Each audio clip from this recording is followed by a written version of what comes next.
அனைவருக்கும் மாலை வணக்கம். இன்றைய தலைப்பு ஆப்ரஹாம் லிங்கன். ஆப்ரஹாம் லிங்கன் அமெரிக்காவில் 16வது பிரசிடென்ட். உங்களுக்கு தெரியும், அமெரிக்காவில் ஒரு பிரசிடென்ட் 4 வருஷம்தான். ஒரு ஒரு டைம் 4 வருஷம் இருப்பாங்க. 2 தடவை தான் இருக்க முடியும். 4 நாள் 8 வருஷம் தான் இருக்க முடியும். அதுக்கு மீறி எந்த பிரசிடென்ட்டும் இருக்க முடியாது. அது மாதிரி செகண்ட் வேர்ல்டு வார் டைமில் ரூஸ்வெல்ட்னு ஒரு பிரசிடென்ட், அவர் மட்டும் ஒரு 4 டைம்ஸ் இருந்தார். 14 வருஷம் இருந்தார். போரை ஒட்டி இருந்தார். அவர் கைகால் வழங்காதவர். இந்த ஆப்ரஹாம் லிங்கனை பற்றி இப்போ நான் உங்களுக்கு சொல்கிறேன். எவ்வளோ ஒரு மகத்தான மனிதன் பாருங்கள் நீங்கள். ஒரு சின்ன பையன், அமெரிக்காவில் ஒரு சின்ன பையன், கெண்டக்கின்ற ஊரில் சின்ன பையன் ஒரு மரத்தடியில் உட்காந்து வெட்டப்பட்ட ஒரு மரத்து மேலே உட்காந்து புத்தகம் படிச்சுக்கிட்டு இருக்கான். அந்த புத்தகம் ஜார்ஜ் வாஷிங்டனுடைய வாழ்க்கை வரலாறு. ஜார்ஜ் வாஷிங்டன் யாருன்னா அமெரிக்காவோட முதல் பிரசிடென்ட், மிகச்சிறந்த பிரசிடென்ட். 2 டைம்ஸ் தான் இருந்தார். 3ஆவது தடவை அவர் இருக்க சொன்னாங்க. இருக்க முடியாது, நான் தான் சட்டத்தை கொண்டு வந்ததே, அரசியலமைப்பு சட்டத்தை கொண்டு வந்ததே நான் தான். 2 தடவை தான் இருக்கணும்னு. 3ஆவது தடவை நானே இருந்தேன்னா அரசியலமைப்பு சட்டத்தை மீறினவனா ஆயிடுவேன். 2வது அமெரிக்காவில் தலைவர்களுக்கு பஞ்சம்னு உலகம் நினச்சிடும். அதனால தான் அவர் இருக்கிற தலைவரே திரும்ப இருக்கான் அப்படின்னு. 2 தடவைக்கு மேலே இருக்க மாட்டேன்னு சொல்லிட்டு 2வது தடவை பதவி முடிஞ்ச உடனே ஓய்வு பெற்று போயிட்டார். சிறந்த ஒரு தலைவர். அவருடைய வாழ்க்கை வரலாறு படிச்சுக்கிட்டு இருக்கான் அந்த சின்ன பையன். இப்போ அவங்க அப்பா சொல்கிறாரு, அவங்க அப்பா அந்த பக்கத்தில் மரம் வெட்டிக்கிட்டு இருக்காரு. அவங்க அப்பா சொல்கிறாரு, ஏண்டா புத்தகத்தை படிச்சுக்கிட்டு இப்படி டைமை வேஸ்ட் பண்ணிக்கிட்டு இருக்கேடா, அதுக்கு மரத்தை வெட்டினாலும் என் கூட சேர்ந்து மரத்தை வெட்டினாலும் அந்த மரத்தை கொண்டு போய் வெட்டி விற்கலாம், கொஞ்சம் கையில் பணம் செலவு கிடைக்கும், நம்மளும் சமையல் பண்ணி அரிசி பருப்பு வாங்கி சமையல் பண்ணி சாப்பிட்லாம்டா அப்படின்றாரு. அவன் அதை கேட்காம உட்காந்து படிச்சுக்கிட்டு இருக்கான், புத்தகத்தை படிச்சுக்கிட்டு இருக்கான். திடீர்னு அவங்க அப்பா ஒரு கம்பை வச்சு, ஏன்னா சொல்லிக்கிட்டே இருக்கேன் கேட்க மாட்டேன்றாரு, ஒரு கட்டை எடுத்து எறிகிறாரு அது மேலே. அவன் குடுக்குடுன்னு ஓடுறவன் என்ன பண்ணுறான், அவங்க வீடு ஓலை குடிசை இருக்கு பாருங்க, குடிசை வீட்டில் மேலே கூரை செட்டில் மேலே மாட்டி விட்டு புத்தகத்தை உள்ளே வச்சுட்டு ஓடி போயிட்டான். அவன் கொஞ்ச நேரம் திரும்ப வீட்டில் ராத்திரி ஆயிடுச்சு, சாப்பிட்டு படுத்து காலையில் எழுந்துச்சு பார்க்குறான், மழை, சரியான மழை, விடிய பெய்ஞ்சிருக்கு. அந்த மழையில் அந்த புத்தகம் பூரா நனைஞ்சிருச்சுன்னா எடுத்து பார்த்தா புத்தகம் சுத்தமாக கிழிஞ்சிருச்சு. அந்த பையனுக்கு ஒரே வருத்தம், ஐயோ புத்தகம் இப்படி புத்தகம் கிழிஞ்சு போச்சே அப்படின்னு ரொம்ப வருத்தப்பட்டு, ஏன்னா இந்த புத்தகத்தை அவன் பக்கத்தில் உள்ள ஒரு லேண்ட்லார்டு, பக்கத்தில் உள்ள தோட்டம் இருக்கு பாருங்க, அந்த தோட்டத்தோட அதிபர், ஒரு லேண்ட்லார்டு, ஒரு நிலப்பிரபு, அவர்கிட்ட போய் அந்த புத்தகத்தை ஓசியா வாங்கி படிச்சிருக்காங்க. இப்போ இவன் போய் அவர்கிட்ட சொல்கிறான், ஐயா உங்கள் புத்தகத்தை நான் படிச்சுக்கிட்டு இருந்தேன், இந்த மாதிரி வீட்டில் சம்பவம் நடந்துருச்சு, மலையில் நனைஞ்சிருச்சிங்க, நீ உங்கள் புத்தகத்தை என்னால் திருப்பி கொடுக்க முடியாதியா, ஆனால் அதுக்கேற்ற மாதிரி நான் என்ன பண்ணுறேன், பணத்தை உங்களுக்கு கொடுக்க முடியாது, அந்த பணத்துக்கு ஈடாக உங்கள் தோட்டத்தில் நான் வேலை பார்க்குறேன் அப்படின்றான். அப்போ அவர் அப்படியா, சரி போய் வேலை பாரு அப்படின்றாரு. டெய்லி இந்த பையன் ஸ்கூலுக்கு போயிட்டு நல்லா கவனிங்க, ஸ்கூலுக்கு போயிட்டு வந்துட்டு சாயங்காலம் அந்த தோட்டத்தில் வேலை பார்க்குறான். இப்படி ஒரு 4 நாள் வேலை பார்க்குறான். வேலை பார்த்து முடிஞ்ச உடனே அந்த நிலப்பிரபு சொல்கிறாரு, பண்ணையார் சொல்கிறாரு, தம்பி இங்கே வாப்பா, இனிமேல் நீ வேலை பார்க்க வேண்டாம், நீ டெய்லி வேலை பார்த்த பாரு, அதிலே நான் தெரிஞ்சுக்கிட்டேன் நீ ஒரு சிறந்த பையன், உண்மையான பையன், நேர்மையான பையன்னு நான் தெரிஞ்சுக்கிட்டேன். அதனால இனிமேல் நீ வேலை பார்க்க வேண்டாம்ப்பா, நீ போப்பா, அவன் புத்தகத்துக்குரிய பணம் கழிஞ்சிருச்சுப்பா அப்படின்றாரு. அந்த பையன் பேர் தான் ஆப்ரஹாம் லிங்கன். ஆப்ரஹாம் லிங்கன் யாருன்னா தாமஸ் லிங்கன்றவருடைய மகன். தாமஸ் லிங்கன், அந்த தாமஸ் லிங்கன்றவர் தான் மரம் வெட்டுறவர், செருப்பு தைக்கிறவர், நீங்கள் கேள்விப்பட்டிருப்பீங்க. அந்த தாமஸ் லிங்கனுடைய மகன் அப்பா யாருன்னா ஜோசப் லிங்கன். ஆப்ரஹாம் லிங்கனோட தாத்தா பேர் ஜோசப் லிங்கன். அந்த ஜோசப் லிங்கன்றவர் வீட்டுக்கு முன்னாடி நின்றுக்கிட்டு இருக்கும்போது தான் ரெட் இண்டியன்ஸ் துப்பாக்கி வச்சு ஷூட் பண்ணி அவரை கொண்டுட்டாங்க. அவர் ஞாபகமாக சேர்ந்த பேர் தான் லிங்கன் இவருக்கு வைக்கிறாங்க. இப்போ இந்த ஆப்ரஹாம் லிங்கன் பையன் சின்ன வயசுலேயே ரொம்ப அறிவுள்ள ஒரு பையன். நிறைய புஸ்தகங்கள் படிக்கிறான், ரொம்ப தூரங்கள் போயெல்லாம் படிக்கிறான், பள்ளிக்கூடம் படிக்கிறான், ஒரு புஸ்தகம் ஒரு இடத்துல கிடைக்குதுன்னா அந்த இடத்துல போய் படிக்கிறான். ஒரு இடத்துல ஒருத்தர் தலைவர் பேசுகிறாருன்னா ரொம்ப தூரம் நடந்து போய் அந்த தலைவருடைய பேச்சை போய் கேட்குறான். அப்படியே கேட்குறான், எப்படி பேசுகிறாங்க, என்ன பேசுகிறாங்க, என்ன அவங்க குறிக்கோள், என்ன அவங்க நோக்கம் அப்படின்னு பேச்சு கலையில் கற்றுக்கிறான் அந்த பையன். ஒரு தடவை மரத்தை வெட்டி இவங்க அப்பா கொடுக்குறாரு, அதை தூக்கி தோளில் வச்சு கொண்டு போய் இல்லினாய்ஸ்ன்ற ஒரு இடத்துல போய் இவன் அந்த மரத்தை விற்கிறான், ரோட்டில் வச்சு விற்கிறான். விற்கும்போது தான் அங்கே எதிர்த்தாப்புல கருப்பின மக்களை வியாபாரம் பண்ணுறாங்க, அடிமைகள் இங்கு விற்பனை செய்யப்படுகிறார்கள். அடிமைகள் ஆண் பெண் சிறுவர்கள் இங்கே விற்பனை செய்யப்படுகிறார்கள். அடிமைகளை கட்டுவதற்கான சங்கிலிகள், கழுத்து சங்கிலி, கை சங்கிலி, கால் சங்கிலிகள் இங்கே விற்கப்படுகிறது. அடிமைகளை அடைத்து வைக்க தனி சிறைச்சாலைகளும் உண்டு. அடிமைகளை பார்த்து கொள்ள தனி ஆள்களும் உண்டு. அடிமைகளுக்கு உடலில் சுகாதாரம் கருதி ப்ளீச்சிங் பவுடர் அடிக்கப்பட்டுள்ளது. அப்படிலாம் போர்டில் எழுதி அடிமைகள் இங்கே விற்கப்படும் போடுறாங்க. அப்போ இது பார்த்துக்கிட்டு இருக்காரு ஆபிரகாம் லிங்கன், சின்ன பையனா, அப்போதான் ஒரு 15 வயசு. அப்படியே பார்க்குறாரு. அந்த அமெரிக்கன்ஸ் எல்லாம் ரோட்டில் போகிறவங்க வர்றவங்கெல்லாம் என்ன பண்ணுறாங்க, அந்த சந்தையில் அந்த கருப்பின பெண்களை வந்து கன்னத்தை பிடிச்சிக்கிள்றாங்க. ஒருத்தன் இடுப்பு பிடிச்சிக்கிள்றான், ஒருத்தன் மார்பை பிடிச்சிக்கிள்றான்.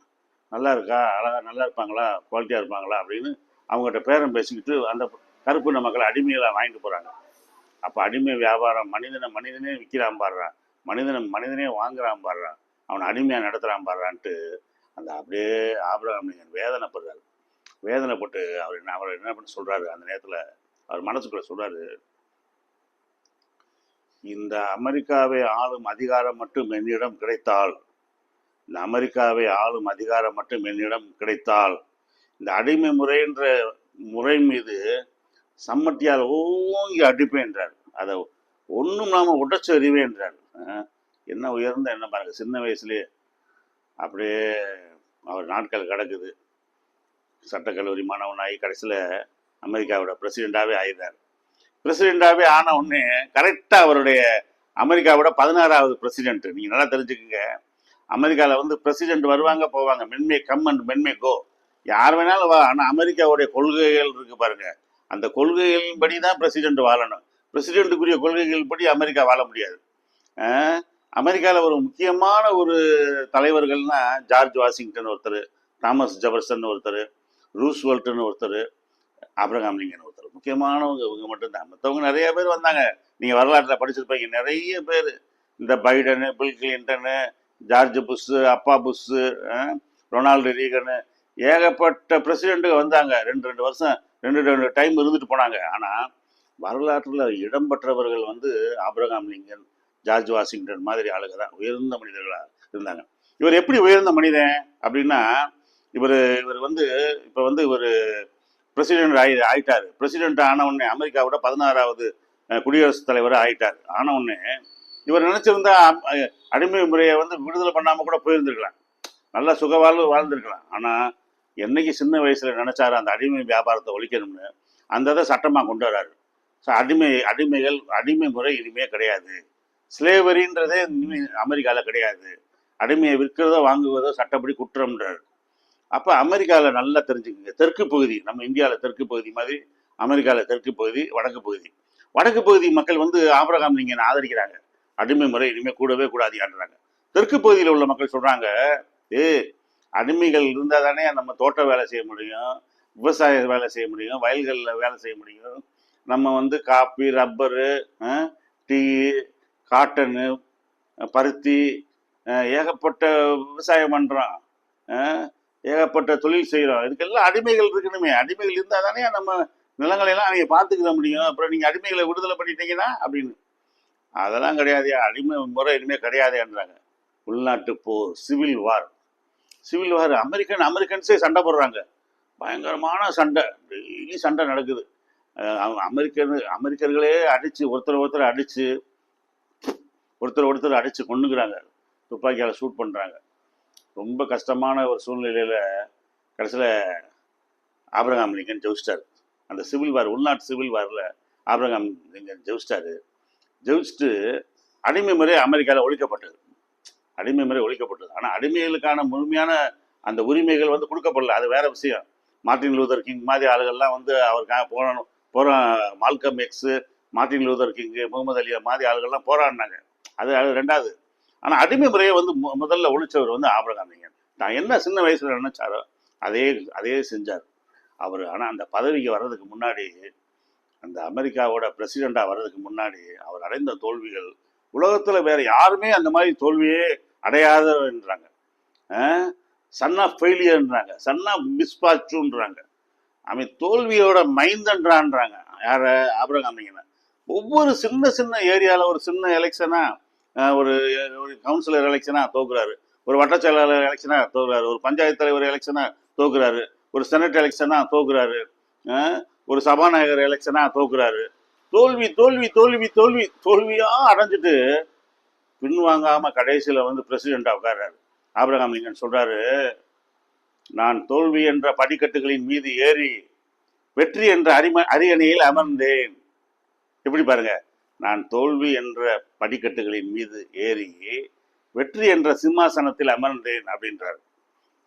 நம்ம தோல்வியே வெற்றிக்கு அடிப்படை படிக்கட்டுகள், தோல்வியே வெற்றிக்கு அடிப்படை, வெற்றிக்கு அடிப்படைன்னு சொல்றாங்கல்ல, அதான் அவர் வாழ்க்கையில நடந்துச்சு. மிகச்சிறந்த ஒரு அறிஞர், சட்ட மேதை அவர்.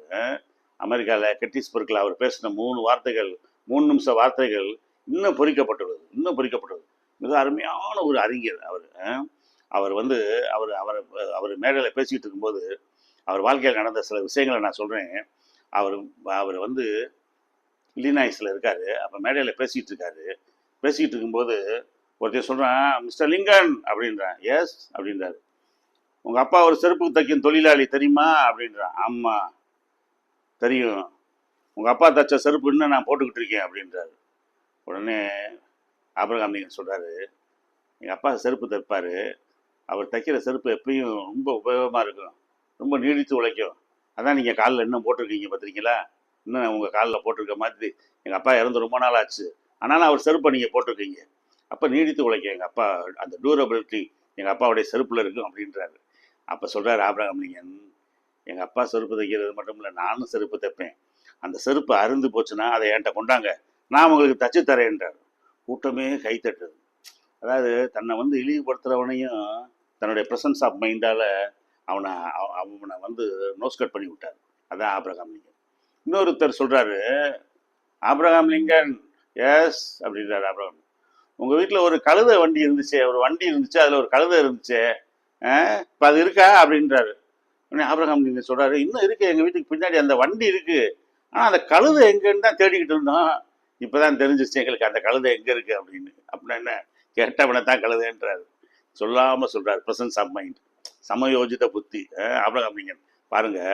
அப்போ ஆபிரகாம் லிங்கன் இன்னொருத்தர் எலெக்ஷனில் நிற்கும் போது, அமெரிக்காலெலாம் நம்ம ஊரில் மாதிரி தனித்தனியாக பேச மாட்டாங்க, ஒரே மேடையில் 2 பேர் பேசுவாங்க. ஒரே மேடையில் இப்போ 2 பேர் பேசுவாங்க. இப்போ நம்ம பைடனும் ட்ரம்ப்பும் பேசுகிற மாதிரி ஆபிரகாம் லிங்கன் அவர் ஆப்போனண்ட்டும் பேசுகிறாங்க. பேசும்போது அந்த எதிர்த்து பேசுகிறவர் சொல்கிறாரு, இந்த லிங்கன் வந்து சட்டக்கல்லூரியில் சட்டம் படிச்சும் வக்கீலாகிறதுக்கு முன்னாடி ஒரு கடையில் வேலை பார்த்தாரு. இந்த ஒரு அந்த கடையில் வந்து பீடி, சிகரெட்டு, சுருட்டு, ரம்மு, விஸ்கி, பிராந்தி, பியரு எல்லாம் விற்பாங்க. அந்த கடையில் வேலை பார்த்தவர் தான் இவர் அப்படின்னு சொல்லிட்டு உட்கார்றாரு. உடனே லிங்கன் எழுந்திரிச்சு சொல்கிறாரு, அந்த கடையில் தான் நான் வேலை பார்த்தேன், சிகரெட்டு, பீடி, ரம்மு, பிராண்டி எல்லாமே விற்றாங்க, அதை நான் அந்த கடையில் வேலை பார்த்தேன் நான். இவர் வந்து டெய்லி வாங்கி குடிப்பாரு அப்படின்றாரு. ஒரே நோஸ்கட்டு எல்லாம் கை தட்டிட்டாங்க. அப்போ அவர் என்ன குடிகாரன்னு அவரை வெளிப்படுத்தி விட்டார். அருமையான அந்த தலைவர். அவர்கிட்ட கேட்குறாங்க, அதிகமாக நீங்கள் படிச்சுக்கிட்டே இருக்கீங்களே, பணம் சம்பாதிக்கிறதுக்கா அப்படின்றாங்க. ஆபிரகாம் லிங்கன் சொல்கிறாரு, அதிகமாக படிக்கிறது பணம் சம்பாதிக்கிறதுக்காக இல்லைங்க, அதிகமாக படிக்கிறது பண்புகளை பெற்றுக்கொள்வதற்காக. நான் மேலே மேலே மேலே உயர்ந்தாலும், அமெரிக்காவின் உயர்ந்த பதவி அடைந்தாலும், உயர்ந்த நிலையில் வச்சு நான் போற்றப்பட்டாலும் பண்பானவனாக இருக்கணும் அப்படின்றதுக்காகத்தான் நான் அதிகமான புத்தகங்கள் படிக்கிறேன் அப்படின்றது. எவ்வளோ அருமையான வார்த்தை பாருங்க. அது சொல்கிறாரு ஆபிரகாம் லிங்கன். ஒரு தடவை செகண்ட் டைம் அவர் வந்து எலெக்ஷனுக்காக மக்கள்கிட்ட ஓட்டு கேட்டு போகிறாரு. எல்லா பக்கம் ரோட்டில் 2 பக்கம் நிற்கிறாங்க. அப்போ தான் ஒரு சின்ன குழந்தை சொல்லுது, அங்கிள் உங்கள் தாடி, உங்கள் கண்ணை வந்து சேவ் பண்ணி முழுக்குன்னு இருக்கு, உங்கள் கண்ணை வந்து ரொம்ப ஒட்டி இருக்கு, கண்ணை ரொம்ப சீக்ஸ் வந்து ரொம்ப டொக்கு விழுந்துருக்கு, தாடி வச்சுக்கிட்டிங்கன்னா ஓரளவு நல்லா இருக்கு அப்படின்னு அந்த பொண்ணு. அதை வச்சு தான் தாடி வச்சிருக்காரு. அந்த படத்தில் நீங்கள் பார்த்தீங்கன்னா தெரியும், தாடி வச்சிருப்பாரு. அவருடைய முகத்தை வந்து பல பேர் விமர்சனம் பண்ணுறாங்க. ஏன் உன் முகம் வந்து பார்க்கறதுக்கே கொடூரமாக இருக்குது, கொரில்லா மாதிரி இருக்குது, மனித குரங்கு மாதிரி இருக்குது, உன் முகத்தை நீ கண்ணாடியிலே பார்த்தது இல்லையா, இந்த முகத்தை வச்சுட்டு நீ பிரசிடென்ட் ஆகணும்னு வந்துட்ட, எவ்வளோ தைரியம் உனக்கு அப்படின்லாம் கடிதம் எழுதுறாங்க. அந்த கடிதத்தெல்லாம் இன்னும் அவர் வந்து ஆபிரகாம் லிங்கனுடைய மியூசியத்தில் இன்னும் வச்சுருக்காங்க, அமெரிக்காவில் வச்சுருக்காங்க. நம்முடைய நம்முடைய புரட்சி வைகோ வந்து அமெரிக்கா போனப்ப நம்முடைய வைகோ சார் வந்து அந்த கடிதத்தெல்லாம் பார்த்துட்டு வந்திருக்காரு. அவரை புகழ்ந்த கடிதத்தையும் வச்சுருக்காங்க, அவரை திட்டி விமர்சனம் பண்ண கடிதத்தையும் வச்சுருக்காங்க. அப்போ ஆபிரகாம் லிங்கன் வந்து இந்த சூழ்நிலையில் அந்த ஊரில் ஓட்டு கேட்க போகிறாரு. 2வது தடவை நிற்கும் போது எல்லாரும் ரோட்டில் நின்று இப்போ அவருக்கு விஷ் பண்ணுறாங்க, வாழ்த்துக்கள் சொல்கிறாங்க. அப்போ ஒரு விவசாயி மட்டும் அவர் வயக்காட்டில் வேலை பார்த்துக்கிட்டு இருக்காரு. ஆபிரகாம் வர்றதை கவனிக்காமல் அவர் வேலை பார்த்துக்கிட்டு இருக்காரு. உடனே ஆபிரகாம் லிங்கன் கார்லேருந்து இறங்கி அந்த வயலுக்குள்ளே போய் அந்த விவசாயியை கை கொடுத்து வணக்கம் சொல்கிறாரு. வணக்கம், ஏன் நான் தான் ஆபிரகாம் லிங்கன் சொல்கிறேன். உடனே அவரும் வணக்கம் அப்படின்றார். உங்களை மாதிரி விவசாயிகள் இந்த நாட்டோட பிரசிடென்ட்டு, இந்த நாட்டோட ஜனாதிபதி வராருன்னு தெரியாமல் கூட உங்கள் சொந்த வேலையை பார்த்துக்கிட்டு இருக்கீங்க பார்த்தீங்களா. நீங்கள் இப்படி வேலையை களத்தில் இறங்கி விவசாய நிலத்தில் இறங்கி பார்க்கறதுனால தான் அமெரிக்கா இன்னைக்கு உலகத்தில் நம்பர் 1 நாடாக இருக்குது. நம்மளுடைய நாட்டில் அவ்வளோ விளைச்சல் இருக்குது, நம்ம உயர்ந்த நிலைமையில் இருக்கோம். அதெல்லாம் உங்களை மாதிரி ஆளுகளை தான் ஏன்னு அவரை பாராட்டுறாரு. அந்த விவசாயி கையெழுத்து கும்பிட்டு பாராட்டுறாரு. அப்போ உள்நாட்டு போகிற அப்போ நடந்துக்கிட்டு இருந்தப்ப ஆபிரகாம் லிங்கன் வந்து பக்கத்தில் ரொம்ப அன்றைக்கி வந்து அவருக்கு வந்து மன அமைதி இல்லாமல் இருக்குது. பக்கத்தில் உள்ள ஒரு சர்ச்சுக்கு போய் பாஸ்டர் போய் சொல்லி கதவை தரங்கன்றார். கதவை தரங்க, நான் கொஞ்சம் ப்ரேயர் பண்ணணும்னு சொல்லிட்டு உள்ளே போய் ப்ரேயர் பண்ணிவிட்டு கொஞ்சம் நேரம் ப்ரேயர் பண்ணுறாரு. ராத்திரியில் 12 மணி போல் ப்ரேயர் பண்ணிவிட்டு வெளியே வர்றாரு. வெளியே வந்ததும் இப்போ தான் கொஞ்சம் மனசு ரிலாக்ஸ்டாக இருக்குது அப்படின்னு சொல்கிறாரு. உடனே பிஎஸ் சொல்கிறாரு, என்ன கடவுள் உங்களோட இருக்கணும் தானே அப்படின்னு, கடவுள் உங்களோட இருக்கணும் தானே கும்பிட்டீங்க, வேண்டிக்கிட்டீங்க, ப்ரேயர் பண்ணீங்கன்றாரு. அப்புறம் அவங்க சொல்கிறாரு, கடவுள் நம்மளோட இருக்காரா எதிரியோட இருக்காரா அதெல்லாம் முக்கியம் கிடையாது. எந்த சூழ்நிலையிலையும் நாம் கடவுளோட இருக்கணும். ஒரு பிரச்சனை வந்தவுடனே நம்ம கடவுளை கையை விட்டுருவோம். நான் எவ்வளோ கும்பிட்டேன், எம்பிட்டு தேங்காய் உடைச்சேன், எம்பிட்டு படிக்கட்டியா இருந்தேன், எவ்வளோ அன்னதானம் பண்ணேன், என்னைய போய் இப்படி செஞ்சு விட்டேன், போய் இனிமேல் அவனை கும்பிடவே மாட்டேன் அப்படின்னு நம்ம விலகிடுவோம். அதுதான் சொல்கிறார் ஆபிரகாம். எந்த சூழ்நிலையிலையும் நாம் தான் கடவுள் கூட இருக்கணும். நாம் எப்பயும் கடவுளோட இருக்கணும். நம்ம எப்பயும் கடவுளோட இருந்தோம்னா கடவுள் நம்மளோட இருப்பார் அப்படின்றார். அருமையான பெரிய அறிவாளி. அவர் சொல்கிறாரு ஆபிரகாம் லிங்கன்னு, பேசும் இடத்தில் பேசுங்கள், பேசாமல் இருந்தால் நீங்கள் வந்து ஊமையாக விடுவீர்கள். மக்கள் வந்து உங்களை ஊமைன்னு ஆக்கிடுவாங்க. ஏன்னா தேவையில்லாத இடத்துல தேவையான இடத்துல பேசாமல் இருக்கானேன்னு சொல்லிட்டு உங்களை வந்து உங்களுக்கு உங்களுடைய மரியாதை குறைஞ்சிடும் அப்படின்றார். அவர் வந்து இன்னொரு வார்த்தை சொல்கிறாரு, வரலாற்றில் பொறிக்க வேண்டிய வார்த்தை, if you want to know the character of a real character of a man, give him பவர்ன்றது. If you want to know the real character of a man, give him power. ஒரு மனிதனின் உண்மையான தன்மையை நீங்கள் அறிய வேண்டும் என்றால் அவனிடம் அதிகாரத்தை கொடுத்து பாருங்கன்றார். ஒருத்தருடைய உண்மையான நிலைமையை நீங்கள் அறியணும்னா அவனுக்கு அதிகாரத்தை கொடுத்து பாருங்க. அவன் பதவியில் வந்தவுடனே அவன் என்ன செய்கிறான்னு பாருங்க. முதல்ல வந்து சாதாரணமாக இருப்பானா, பதவிக்கு வந்தவுடனே ஆட்டம் போடுறது, கூட பழகின நண்பர்களே மதிக்க மாட்டான். அவன் எதிர்ச்சி அதிகாரமாக நடக்கிறது, நான் வச்சதுதான் சட்டம். அதுதான் ஆபிரகாம் சொல்கிறாரு, ஒரு மனிதனின் உண்மையான தன்மையை அவனுடைய குணத்தை அறிய வேண்டும் என்றால் அவனுக்கு அதிகாரத்தை கொடுத்து பாருங்கள் அப்படின்றாரு. எவ்வளோ பெரிய சிறந்த பேச்சு. அவருக்கு வந்து ஆபிரகாம் லிங்கனுடைய முதல் ஒய்ஃபு இறந்து போயிட்டாங்க, காதல் மனைவி இறந்து போயிட்டாங்க. 2வது ஒய்ஃபு கல்யாணம் முடிக்கிறாரு. 2வது ஒய்ஃபு வந்து அவங்க 2 பேருக்குமே சேர்த்து 4 பிள்ளைங்க. ஆபிரகாம் லிங்கன் 4 பிள்ளைங்க. அதில் 4ல் வந்து 3 பேர் இறந்து போயிட்டாங்க. அதில் ஒரு பையன் பிறந்து ஸ்கூலுக்கு போகிறான். My son goes to school அப்படின்னு கவிதை எழுதுறாரு. ஆபிரகாம் லிங்கன் சிறந்த கவிதை எழுதுபவர். அவர் மை சன் கோஸ் டு ஸ்கூல்னு எழுதுறாரு. அப்போ என் மகன் பள்ளிக்கூடத்துக்கு போகிறான், மலர்களே வாசனையை அவன் மீது தெளியுங்கள், அவன் எதிர்காலத்தில் அமெரிக்காவுக்கு வாசனையாக இருப்பான். முட்களே அவன் கால்களை குத்தி விடாதீர்கள், அவன் பாதம் ரொம்ப மென்மையானது, ஐயோ பயந்துருவான். அவன் பெரிய பையனாக வளர்ந்து இந்த நாட்டுக்காக ஓடி ஆடி இந்த சமூகத்தை முன்னேற்றுவதற்காக, இந்த சமூகத்தை மிகச்சிறந்த ஒரு நாடாக ஆக்குவதற்காக அவன் தன்னுடைய ஆற்றல்களை திறமைகளெல்லாம் வெளிப்படுத்துகிறவனா அவனை நீங்கள் அந்த உருவாக்கணும் அப்படின்னு சொல்லிட்டு அந்த கவிதையை எழுதினார். மிக அருமையான கவிதை. உலகத்தில் மிக பிரசித்தி பெற்ற ஒரு கவிதை. ஒரு அப்பா வந்து மகனை ரசித்து ரசித்து எழுதின கவிதை. அதே அந்த ஆபிரகாம் லிங்கன் மகன் இறந்து போயிட்டான். இறந்து போனப்பா அவர் எழுதுறாரு, கண்ணீர் வடிக்கிறார். எழுதும்போது சொல்றாரு, கேட்கும் மொழியெல்லாம் காதில் இடிமுழக்கமா இருக்கிறது, கேட்கும் மொழியெல்லாம் காதில் இடிமுழக்கமா இருக்கிறது, பார்க்கும் நிலங்கள் எல்லாம் பாலைவனமாய் தோன்றுகின்றன, பார்க்கும் நிலங்கள் எல்லாம் பாலைவனமாய் தோன்றுகின்றன, காணும் கட்டிடங்கள் யாவும் கல்லறைகளாய் காணப்படுகின்றன, காணும் கட்டிடங்கள் யாவும் கல்லறைகளாய் காணப்படுகின்றன, தென்றலும் கூட தீயோய் சுடுகிறது, தென்றலும் கூட தென்றல் இனிமையான தென்றல் காத்து கூட நெருப்பா சுடுதான், தென்றலும் கூட தீயாய் சுடுகிறது, என் அழுகையே பெய்யும் மழை, என் அழுகையே பெய்யும் மழை, மழை இல்லையா என் கண்ணீர் அப்படின்ட்டு அந்த கவிதையை முடிக்கிறார். மிகச்சிறந்த கவிதை உலகத்தில், மகனுக்காக எழுதினது. மிகச்சிறந்த ஒரு மனிதன், அடிமைகளுக்காக போராடினவர், அடிமைகள் வாழ்வையிலிருந்து அவர்களை விடுவித்தவர் ஆபிரகாம் லிங்கன். இன்றைக்கும் ஆபிரகாம் லிங்கனோட சிலைகள் அமெரிக்காவிலேருந்து அவர் மியூசியம்லாம் இருக்குது. அவர் வந்து 1809 பிறக்கிறாரு, 1865 56 வயசில் இறக்குறாரு. அவர் எப்படி இறக்குறாருன்னா, அவரும் அவர் மனைவியும் ஒரு ட்ராமா பார்க்குறாங்க. அவங்களுக்குன்னே தனியாக வந்து ஒரு பால்கனியில் வந்து உட்காந்துருக்காங்க. அப்போ ஒருத்தன் ஜான் வில்க்ஸ் பூத், அவன் பேர் ஜான் வில்க்ஸ் பூத்.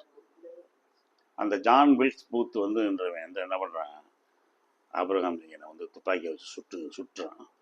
சுட்ட உடனே அப்படியே ஹாஸ்பிட்டலில் அட்மிட் ஆகி அடுத்த நாள் இறந்துடுறாரு. அவர் வந்து அடிமைகள் விடுதலைக்காக போராடினா பாருங்க, அதுக்காக அவருக்கு கிடைத்த பரிசு ஜீசஸ் கிரைஸ்ட் மக்களுக்காக போராடின மாதிரி அவரை சிலுவையில் அரைஞ்சாங்க. இது நம்ம மகாத்மா காந்தி நம்ம விடுதலைக்காக போராடினார், சுட்டு கொண்டான் பாருங்க.